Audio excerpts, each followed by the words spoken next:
It's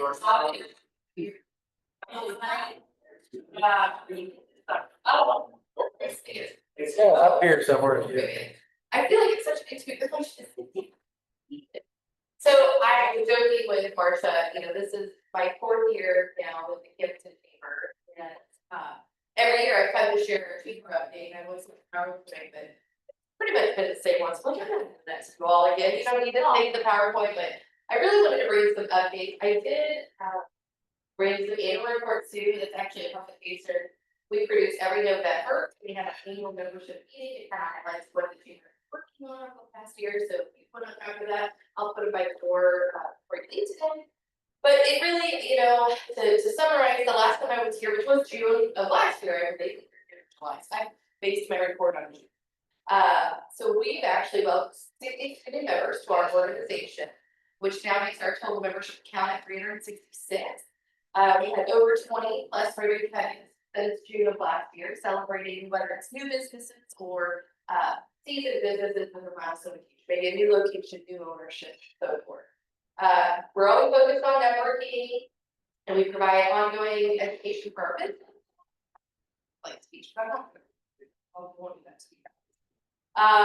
You participate. Connections and advocacy is a huge portion of Camdenton Chamber as well. We basically represent the business sector of our community. So with that, I do participate on several other boards and councils, like the Ozarks Council of Local Government, the Ozarks Regional Economic Development Council. So there's development conversations happening, usually at that table.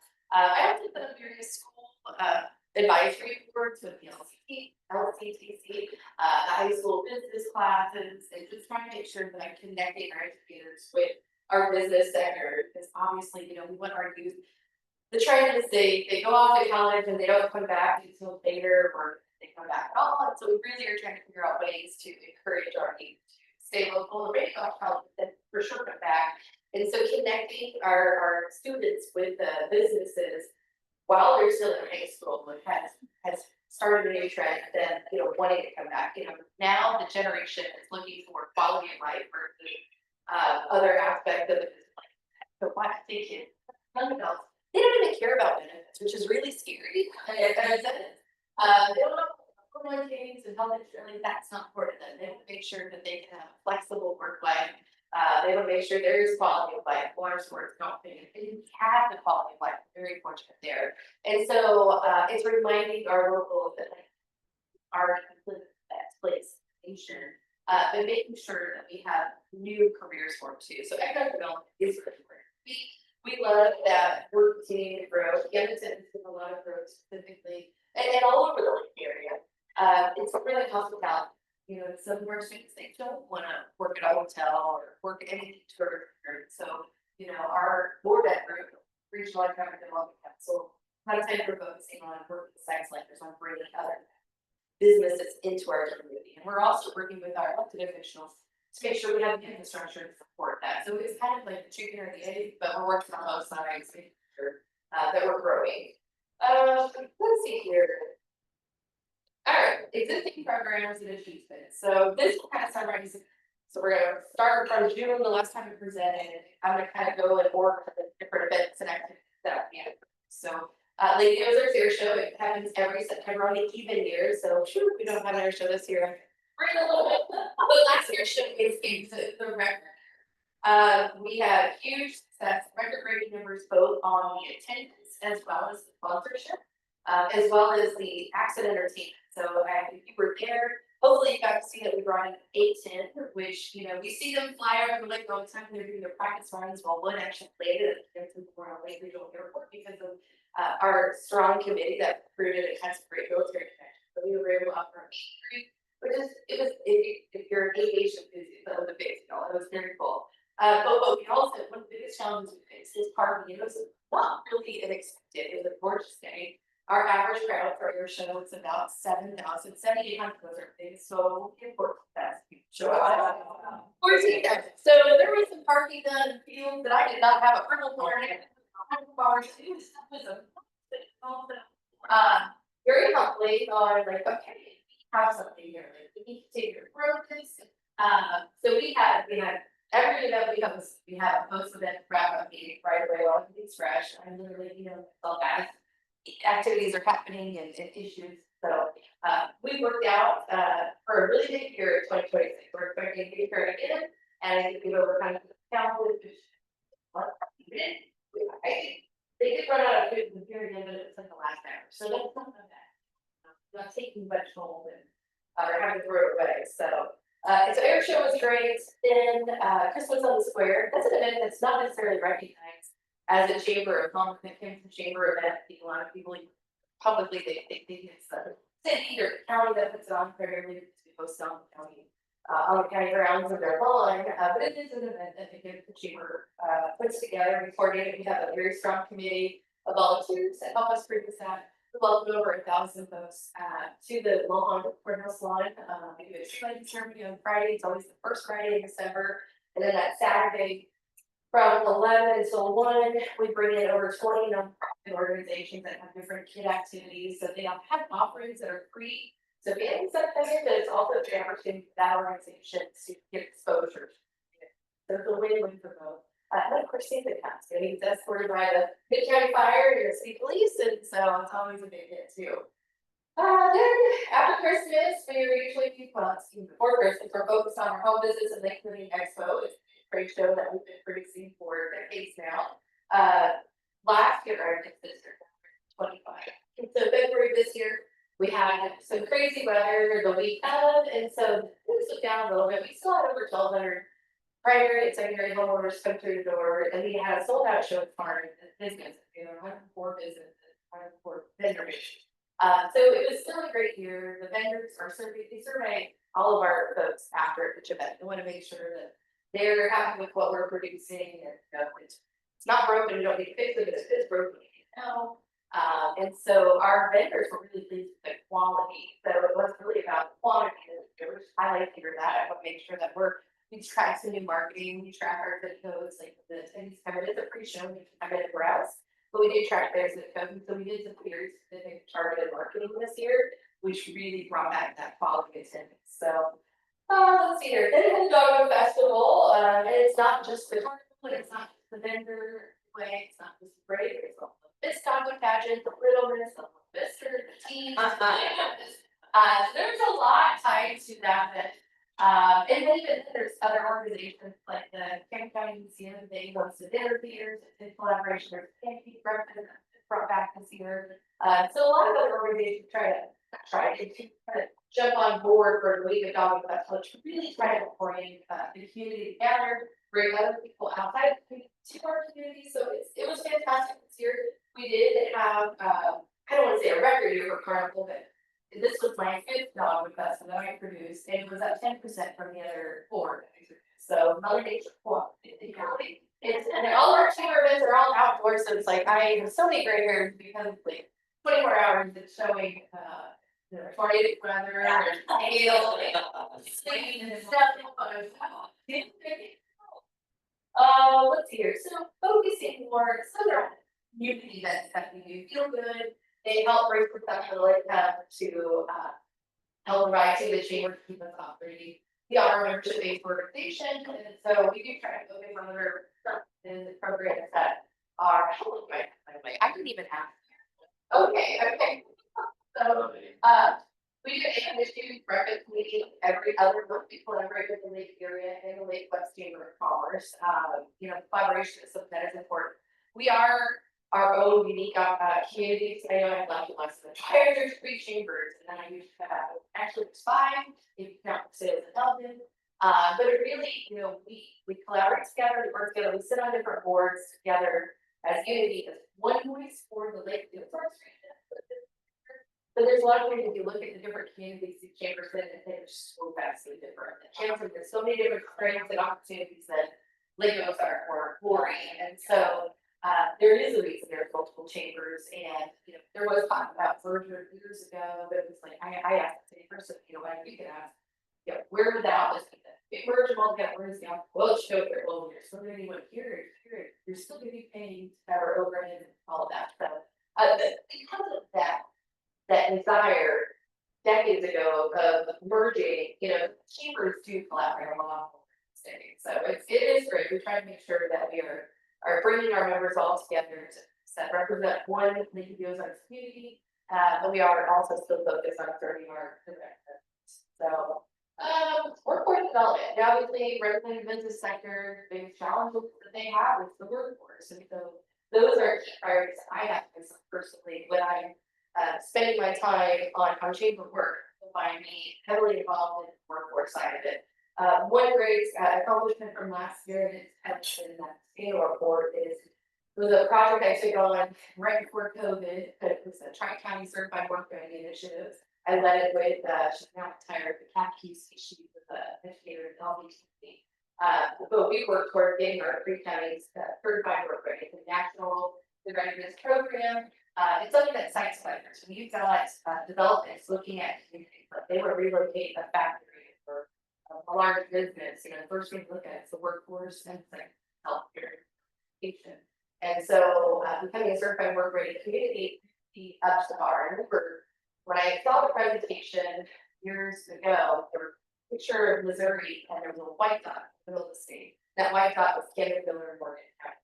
Why are there's only 6 counties in Missouri that were not certified? Why are we one of those? And so we worked really hard to get certified, and we officially became certified last summer. The governor person came in, and it was a nice little ceremony, but it was several years to work. We had to take a pause because of COVID, but we are now on schedule. And we're there. It's not that there's maintenance you got to do too, but Morgan County received their achievement as well. So Village County is the last one, but we are super close, and I think I found the right stakeholders to take that lead. And so we'll welcome to our community again. What else? Oh, Florida, the organization I'm heavily involved in. One of the events we are focused on for workforce related. I was a workforce roundtable event. We do it every year. This year it's in March, but as an expected, depending on the calendar. We do it every early spring or late there. It's focused on bringing educators and business owners from the 3 counties. We basically do a SWOT analysis of the community. It's all workforce related. We want to know the different challenges that our employers are having. We want to know what credentials are important for their workforce to have, and it's great to see light bulbs because educators are. So you see curriculum literally being changed at this event. They want to make sure, hey, we want to keep our youth here or desire to come back to it when they get the credential. So that event has been really great. The collaboration of our youth, and youth sharing it to fit out. What else? So now let's take over something. I have new programs. Okay, really. This is something we have.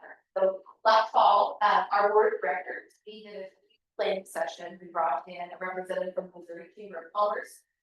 We really wanted to identify like, what are we doing good, where can we do work, where can we improve. So we did a business survey out okay. And then with that survey, we brought in a facilitator, but happening, really diving into all of those SWOT, again, strengths, opportunities, weaknesses, and threats. And we identified some new programs that we could produce to help resolution. And so what we got out of the strategic planning session, our goals now are to strengthen business support and networking. We want to continue to promote sustainable economic development and infrastructure, enhance chamber awareness and right. All of these areas. So we need to do better at telling our great. And increase membership. It's just self-authority at the chamber, so there's too. So we really need to write out our board of directors, but they are also so very busy on other activities of the chamber. And so one of the programs that we initiated from this SWOT analysis was an ambassador. In fact, we're getting ready to roll out the ambassador program later this month. And that's going to help us with membership retention and business support. They're going to be kind of my agents, if you will, helping back in the community, meeting with our members, making sure that we're staying on top of like what the challenges are, giving them the resources they need and support they need. So we got a few from this was our I sit at this table, so I kind of hear farmers what's coming down the table, whether it's our state or city. And so when I talk with them, just let me know about it. Like, so we actually produced an event last year called Camdenton. So for the business meeting, we hosted a big lecture on South by. and we bring in our state rep, Katie Ray with boat background. That's huge, especially in this part of the town. They were able to keep up to date on that progress. We also bring in city representative, Mike Skelton, and bring from our planning commission, Dr. Kirksey, and then the same thing, Dr. Thompson will do the same. They're going to say something. There's like 5%.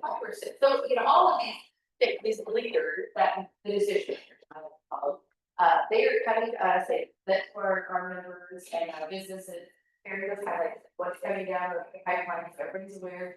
It also gives our businesses an opportunity to meet them one-on-one afterwards, the network afterward, they can ask questions. We do have on our website, if you can submit questions ahead of time, so I can get that information to that particular person, so they can come prepared and so that anything. So it has been really great. We got a lot of good feedback from the quarterly program. Communicating, you know, what the chambers, the happenings, and last and everything's numbers, something that they push design. And so we want to figure out different methods of communication. So Jeff Carr, Jeff, he was on May 2nd, so he's been radio industry for love today. Don't call me that. And so he and I decided to develop the Chamber Chat podcast. We do a monthly podcast. We bring in, we got sponsors of the program, so we give them a moment to highlight themselves. We also find relevant topics that are important to our members. And so we bring in an expert. We got a 25-minute program.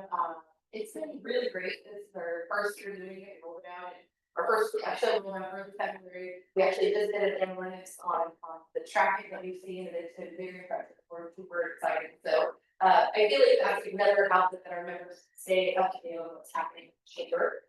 And then our membership, you know, everybody, things have shifted a lot, and we have tiered membership based structure. So, you know, you're at this level, you get all these different benefits. Well, what we've identified is half of them are they're not of value. There's a lot of our large stakeholders that they just like us. They know we're doing the work that needs to be done to continue to grow our community. They don't care about having two breakfast tickets to this or a local place on this. You know, it's not important. They need to for paper. So we're reevaluating our tiered structure later this fall, and then just making sure that we're focusing more on professional development too, because that was something that's recognized in our they want more information. They want to get send their future management to something that can help them grow professionally. So we have a lot of other programs I didn't touch on today. Like Leadership Camdenton is one that's very strong. We're going into our class 31. In fact, we're rolling out in late in June. And anyway, it's been a year. It's been great. We're very involved in pretty much everything. And if we don't have the answers, we know somebody that does. So we're here to support our local businesses and help share the benefits of all three. That's all I'm today. Okay. All right.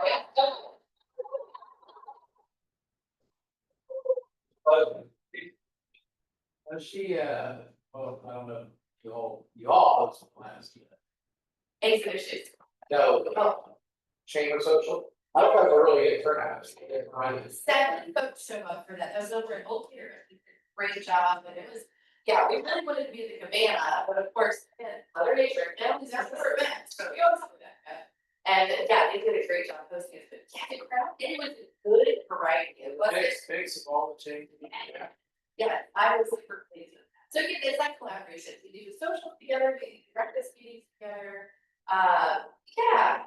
And Morgan and Mike, the other 2 chamber directors, we meet monthly to just kind of have the, you know, what are we seeing as during it, or like how's it going here, and what can we do to support you? We find a goal nugget, we call it like, hey, this is great, or great way. And ChatGPT was the go-to last year. Hey, have you tried doing this? And so we're very peer based. I don't want to say mentorship, but support.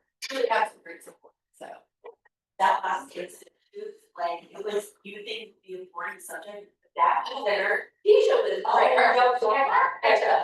It was so good. Yeah, I was saying funny. Oh, I laughed. I was like, damn. She should talk about whatever it is I asked her. I didn't want to keep the crowd on podcast. Oh, she's so good. Yeah. It was very entertaining. Thank you. I appreciate that.